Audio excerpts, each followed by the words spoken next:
we're going to get started out with plant structure and growth. So why we do plant structure and growth kind of first is because plants are the base of our ecological pyramid. If it weren't for plants, everything else would die. So understanding them is understanding the very foundations of ecology, which is what we're going to grow to do last here in AP Bio.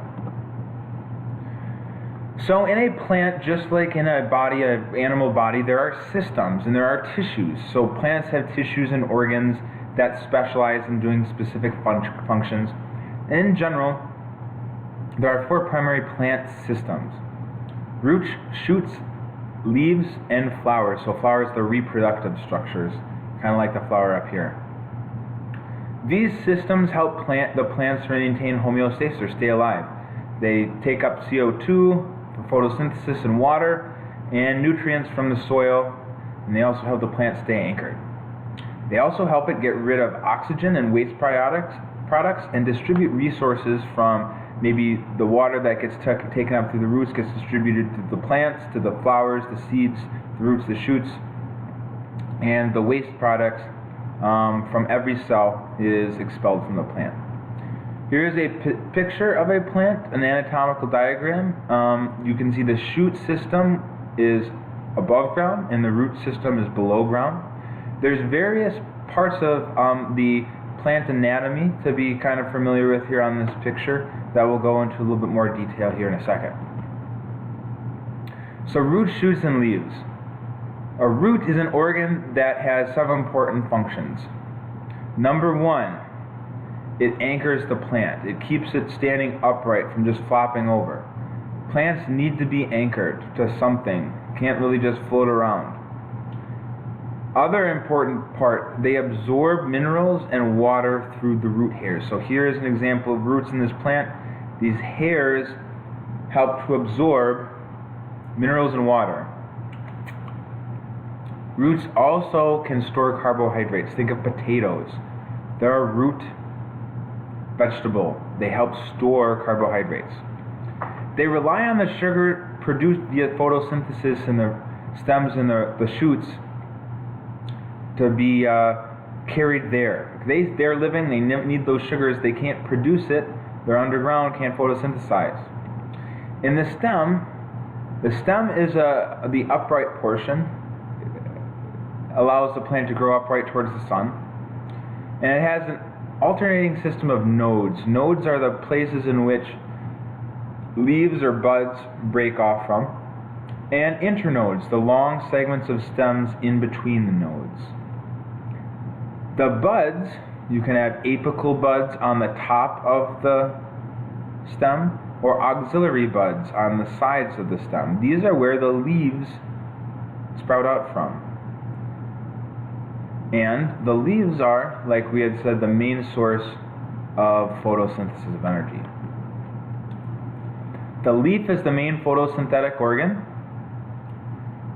It consists of the blade, the rib kind of down the midrib down the center with the veins across the side to make sure that water and nutrients get to all of the leaf cells, and the petiole, which joins the leaf to the node of the stem. On the inside of the plant we have internal tissue. So on the outside, the very outside, we have an epidermal layer. This is that single waxy layer the cuticle is the waxy layer of the epidermis that's on the outside of the plant. So in this picture, the epidermis, this blue stuff right here. In woody or more adult plants, the periderm, or the peridermis, is the woody external epidermis. So in young plants, the epidermis is a single layer. In mature plants, it's multiple layers called the periderm. And the dermal tissue, the stuff inside the epidermis, is the main photosynthetic tissue. If the dermal tissue is inside of the epidermis, but outside of this vascular tissue, it's called ground tissue. Neither dermal tissue nor vascular tissue. If it is inside the vascular tissue, right here like in dicots, this is the pith. pith,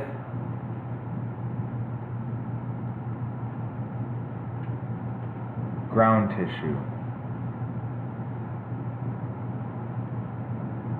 The purple stuff is vasculature.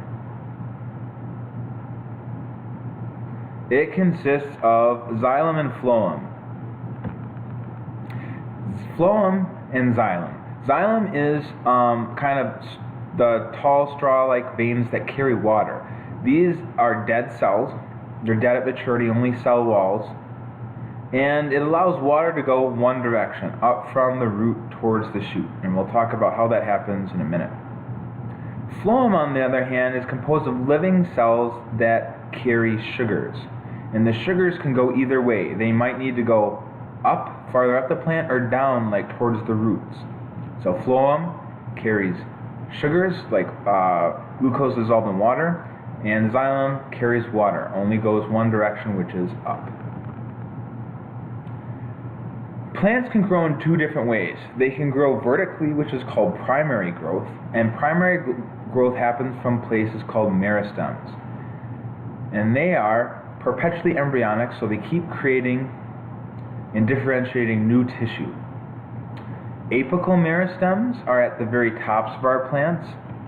So, for example, right here in this apical bud, there would be apical meristematic tissue, which would grow into new stems that grow vertically. And they can be at the axillary buds to help sprout out new leaves this way.